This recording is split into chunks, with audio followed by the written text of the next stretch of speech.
popping all that bullshit. I be seeing you, Jimmy, talking about we Gucci boo boo. He in the Gucci store. Talking about we Gucci boo boo. The Black King was going up. Jimmy like, Marita Monero.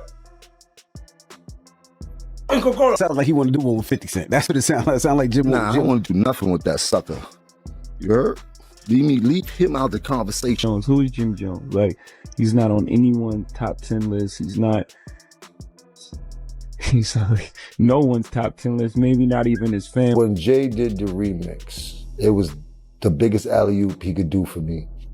I understood a lot about music, and at that time, people were looking at the wrong way, and I was looking at the right way. 50 Cent just went off on Jim Jones and dropped never-before-seen footage that's got the whole internet buzzing. In the clip, Jim's seen doing a full 180 on Jay-Z, calling him soft 1 minute, then practically begging for a Roc Nation deal the next. See, 50's never had love for Jim or Jay, but he's always had real respect for Nas. So when Jim started running his mouth, claiming he was more relevant than Nas and saying he made Nas go viral again, yeah, 50 wasn't having that at all.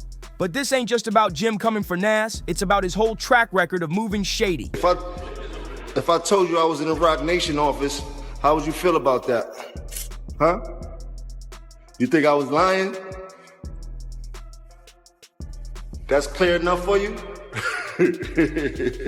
50 exposed how Jim's been switching sides for years, from starting beef to suddenly playing nice, throwing jabs, and then trying to do business, depending on who's hot at the time. And when it comes to Jay-Z, oh, Jim used to drag him. He went on for over a decade dissing Hov and even allegedly slapped one of his Roc Nation execs.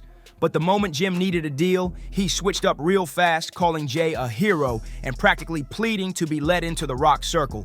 Now 50's making it crystal clear, Jim Jones ain't loyal to nobody. No spine, no code, just clout-chasing moves and fake apologies. I did for Nas, probably never been done for him in his life. He's never been that viral at all, ever. Jim Jones claims he reps the culture. But let's be real, that's just surface talk.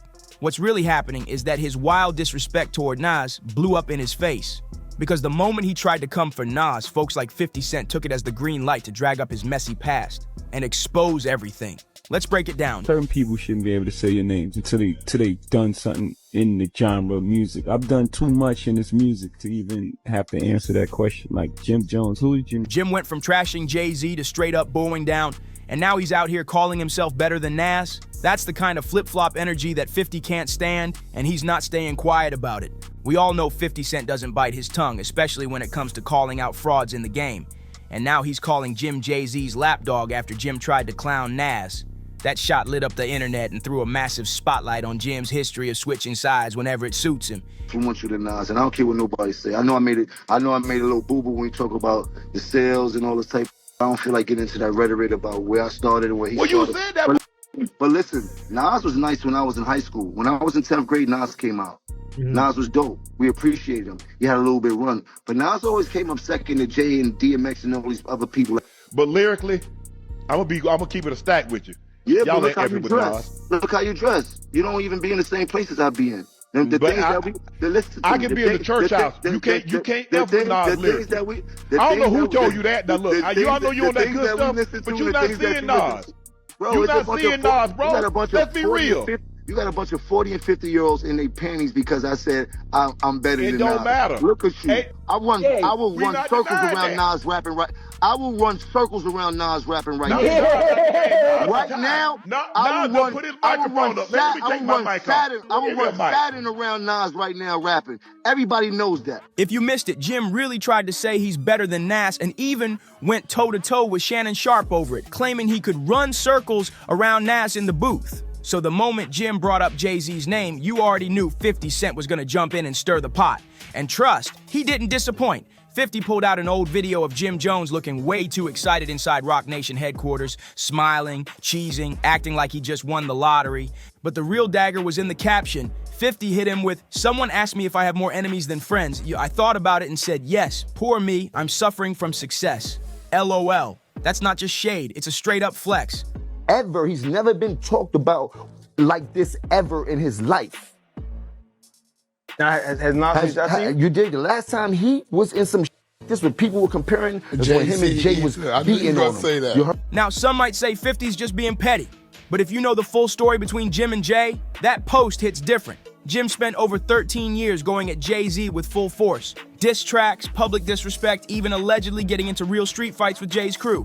But when the time was right and Jim needed a seat at the table, he did a complete U-turn. The same man who was throwing haymakers at Hob was now praising him like a role model and asking for a Roc Nation deal. Wild, right? Now you put the lights on. If I told you I was in the Roc Nation office, how would you feel about that? Huh? You think I was lying?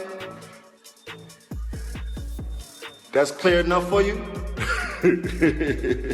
Talk to me. Let me know your sentiments. You heard? And that's exactly why 50 is clowning him now. Jim's recent jab at Nas ain't just some rap opinion. It's a trigger that dragged all his messy moves back into the spotlight. But here's the real question. So how did Jim go from beefing with Jay-Z to begging him for a deal? Let's hit rewind. Did a little something for you in the studio.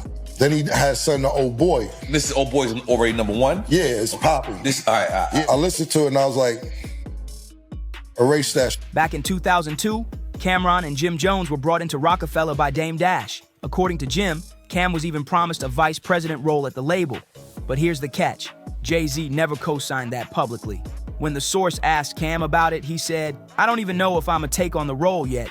Me and Dame still talking about it, but I mean, I can have it. It's mine." Jay's response? Straight up cold.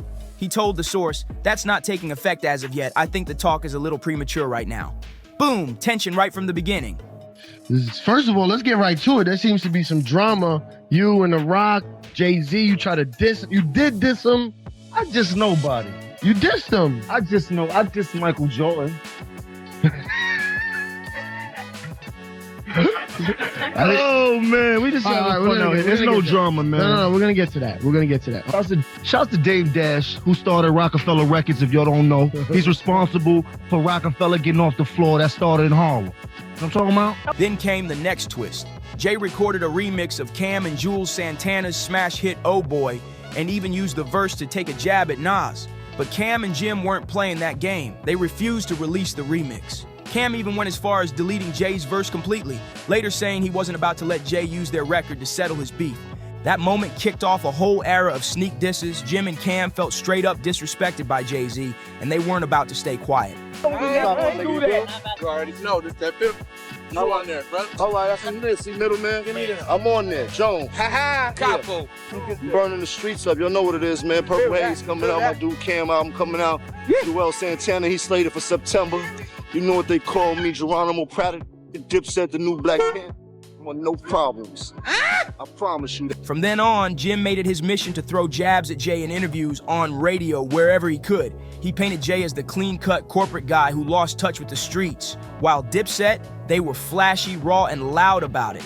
Jim pushed that image hard.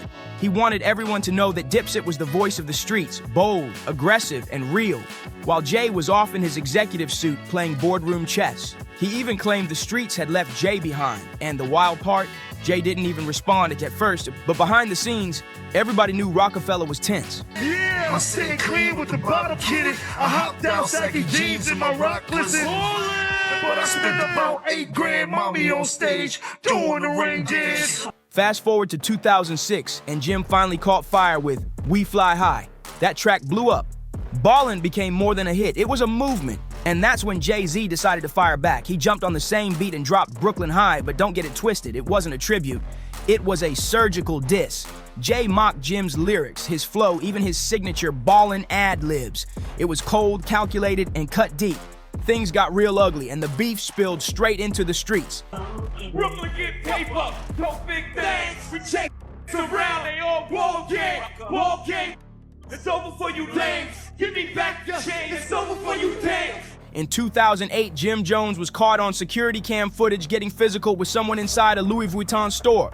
Turns out the guy he put hands on wasn't just some random dude. It was Lenny Santiago, Jay-Z's longtime A&R and one of his most trusted team members. Yeah, Jim didn't just cross a line, he sprinted over it. He ended up getting arrested and later pleaded guilty to misdemeanor assault. That moment made it clear this wasn't just music industry drama anymore, this was personal. Jim Jones, the rapper, is going down.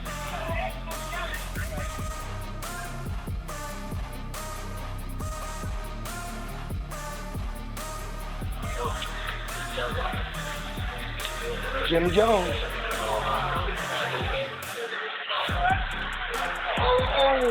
Jim Jones. Jay-Z, as usual, stayed silent in public. No tweets, no interviews about the fight. But everybody knew what was up.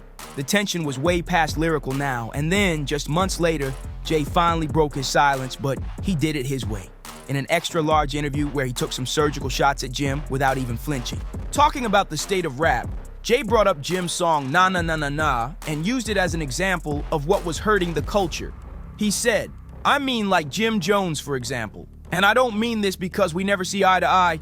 He made Na Na Na. What's the difference between songs like that and Soulja Boy or Smiley Face?" That Jim Jones, man. Hip-hop, of course, you know, is a competitive sport. But on the other end of it, it's like certain people shouldn't be able to say your names until they done something in the genre of music. I've done too much in this music to even have to answer that question. Like Jim Jones, who is Jim Jones? Like, he's not on anyone's top 10 list. He's like no one's top 10 list, maybe not even his family. I was saying last night, it's like the 8th guy on the bench just screaming at Jordan, like, you a bum. Like, you wanna be like the 9th guy on the bench. I'm not even worried about you. Jay-Z might not have been in the streets throwing hands, but best believe he knew how to clown Jim without ever getting his hands dirty. After that last public jab, the beef between them cooled into a silent standoff. From 2010 to 2015, it turned into a straight-up Cold War. No diss tracks, no public drama, just tension in the background, until Dipset tried to light the fire again. In 2015, Dipset dropped a freestyle over Diddy's iconic Victory beat, and they came swinging. Both Cam and Jim used the track to throw slick shots at Jay and Roc Nation, mocking the whole brunch culture wave and calling out the label as industry puppets. They even took veiled shots at Beyonce, with Cam spitting, "Having money don't make you a real one. You stepped on the court, you gonna play my game? Just take Shorty's advice and say my name." Yeah, they were clearly trying to spark the flames again. But by then, Jay was untouchable. He was married to Beyonce, running Roc Nation like a Fortune 500 company, launching Tidal and expanding into sports management. Dude was collecting Basquiat paintings and billion-dollar checks. Meanwhile, Jim and Cam were still trying to get his attention from the sidelines. And to make things even worse for Jim, a clip resurfaced recently where Jay kept it all the way real. He compared himself to Michael Jordan and said that Jim Jones was like the 8th guy on the bench, shouting at the MVP, trying to get noticed. And this is where Jim straight up played himself. Longtime nemesis turned collaborator Fat Joe signed to Rockefeller, and now it looks like another former rival will be relying on Hov's team to steer his career, as Dipset's Jim Jones is allegedly heading over to Roc Nation. Capo posted a picture of bottles of Douce and Ace of Spades next to a Roc Nation letterhead on IG and told fans to caption this. After years of barking at Jay-Z, Jim finally realized he was just out here embarrassing himself. So what did he do? He pulled the biggest U-turn ever, and that's exactly what 50 Cent is roasting him for now. In February 2017, after 13 years of non-stop beef, Jim Jones officially joined the very man he dissed for over a decade. He signed with Roc Nation. And he didn't do it low-key either. Jim started flexing like it was the biggest moment of his life. He was bragging about getting invited to Jay's Roc Nation brunch. Yes, the same one he used to mock.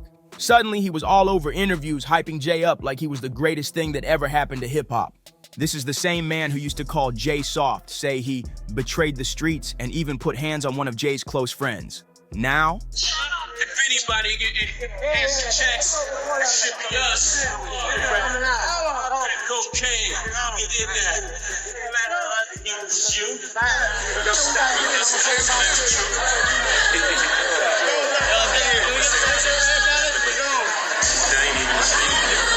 Jim was out here saying Jay had always been a role model and talking like they'd been cool since day one. The switch up was wild. But here's the kicker.